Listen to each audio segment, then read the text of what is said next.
अनास्था प्रसंगरे काहाकु समर्थन करिबे नवीन कहीं एपर्यंत Nirav अछंती BJD supremo. Rajya Sabha अध्यक्ष जगदीप धनखड़ विरुद्ध पक्षपातिता को नहीं विरोधी आनिथिबा अनास्था प्रसंगरे काहाकु समर्थन करिबो बीजेडी ताहाकु नहीं उभय राजनैतिक महल और जातीय गणमाध्यम चर्चा जोर धरछि। सूचना अनुजाई 80 रु ऊर्ध्व सांसदों अनास्था प्रस्ताव पर समर्थन आनी सारिथिबा बेले बीजेडी को मध्य एथिरे सामिल करिबा पई योजना चलाइछि इंडी मेंट।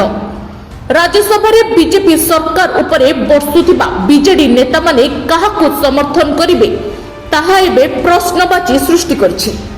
पूर्वरु एनडीए को समर्थन करी पस्ताउथिबा कथा गृह मध्यरे कहउथिबा बीजेडी नेता माने एनडीए को समर्थन करी न पारंती बोली चर्चा चली।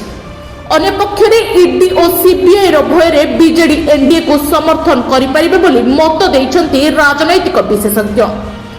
एने बीजेडी सुप्रीमो नवीन पटनायक को पचारिबारु से कहिछन्ती दलर तर्जमा चली उचित पदक्षेप खूब शीघ्र नियाजिबो।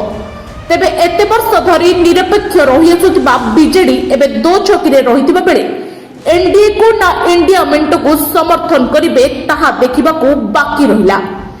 तेबे नवीन काहाकू समर्थन करिवे बोली आपण भाबुछन्ती कमेंट माध्यम रे हमकू निश्चय जणांतु। Bureau report PPL Odia.